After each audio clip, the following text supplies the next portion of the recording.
So the next step is step 8 in section B, and that's the right and left wings.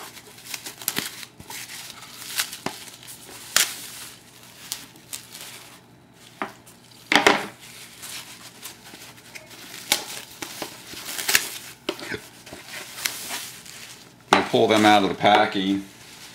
The wing tube comes in that box also usually. There's a couple things we need to do. Take off the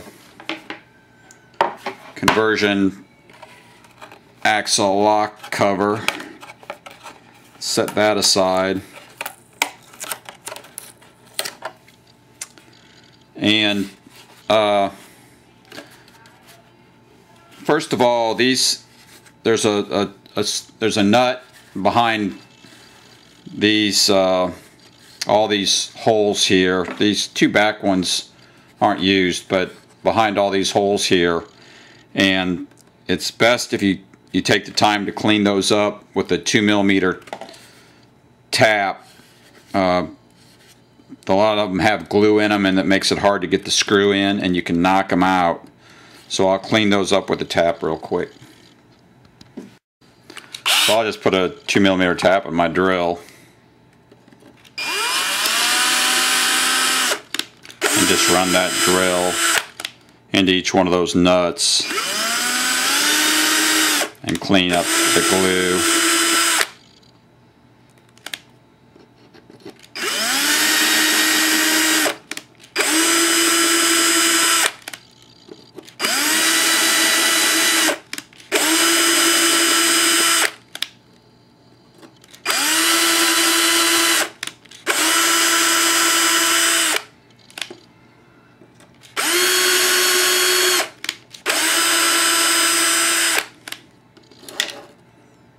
Now that nut fell out, and I'll show you how to fix that. Some of these nuts are not glued in as well as they should be.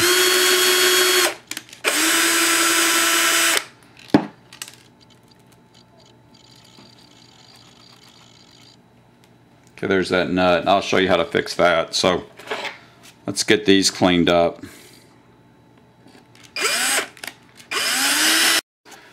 Okay, I'm going to show you how to fix this nut that just fell out. First of all, I'm going to make sure the threads are cleaned up before I start.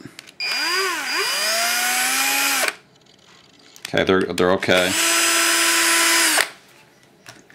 Then I've taken this 2mm, long 2mm screw, cap screw, and cut the head off of it. And then I've slowly bent it into an L. So it doesn't break. I've just kind of bent it a little bit every so often. And I'm going to put just a drop of oil on the threads.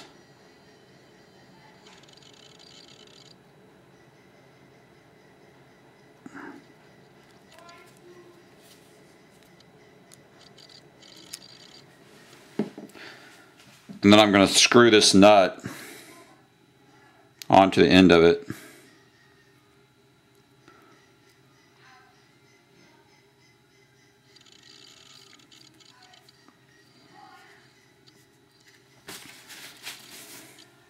And keep your hands clean when you're working with these wings, and you won't mess up your paint. So this bottom one is the one that fell out on this pot holder. You can actually go in there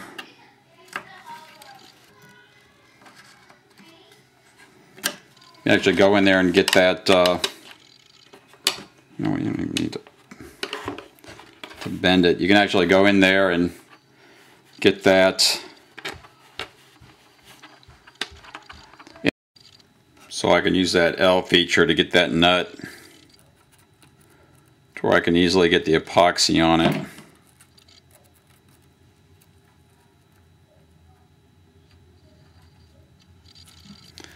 And I'll just pull that into this little cutout. It's got a holder in there.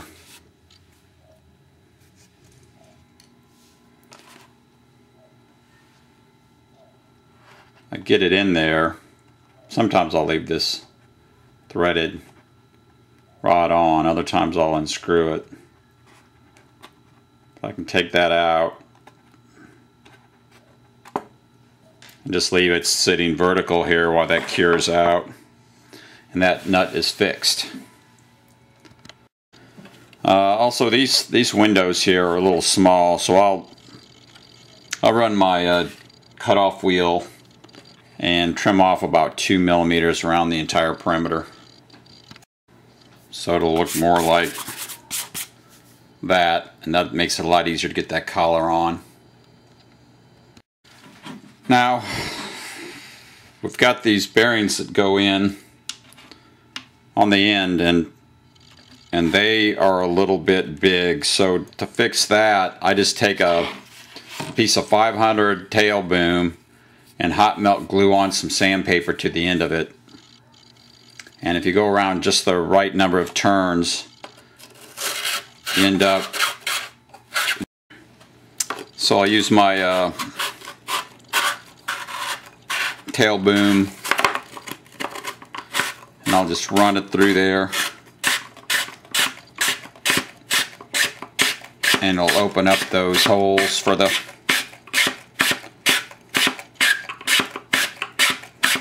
spindle axle.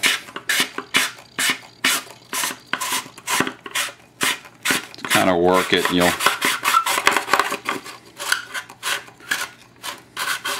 get the feel for it. You just want those to fit just a little bit loose or not snug.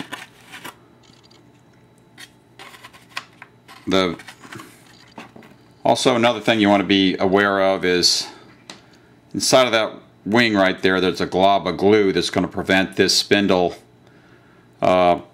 bearing from sitting flush on that inner rib when we put in there, so I'm going to trim that back too with the Dremel tool. Okay, so I'm going to show you how to install the tape onto this flap, and I just set the wing over the edge of a table and let the flap fall down. And I'll just get some packing tape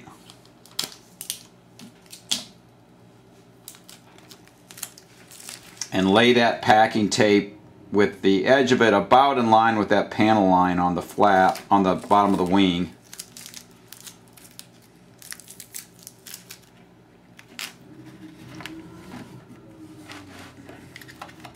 And I'll just push that down, and then I'll trim off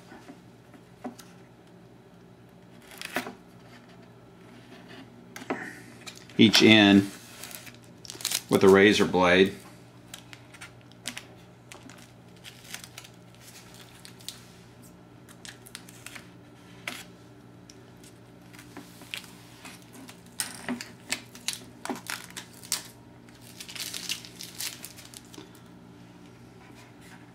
And I'll fold the packing tape up out of the way.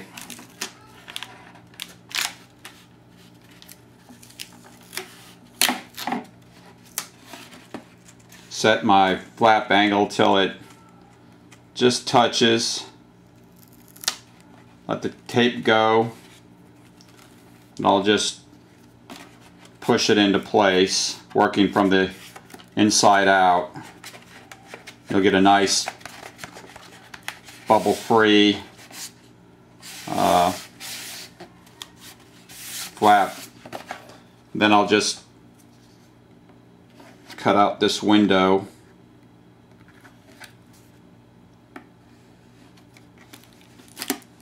and you're done. So I'm going to glue in these conversion spindle bearings.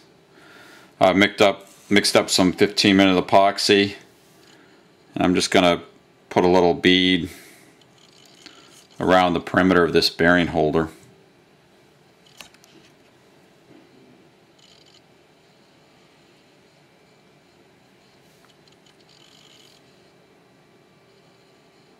Really don't need that much.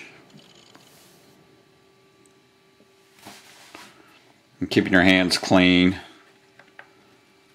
Just drop that in.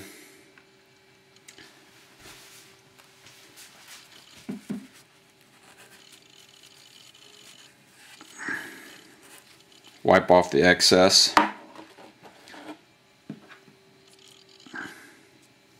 I'll put a little epoxy on the next one.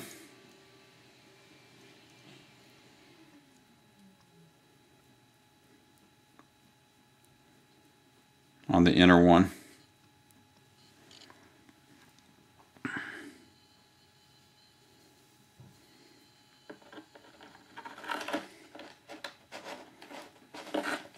Just keep your hands clean so you don't get fingerprints on your wings. And then I'll use an extra part. You can pull one off one of your nacelles, but I'll stick an axle between the two to make sure they get in line. And that just makes it easier to put the nacelles on later. So just make sure they're tight with that axle in there. You can let it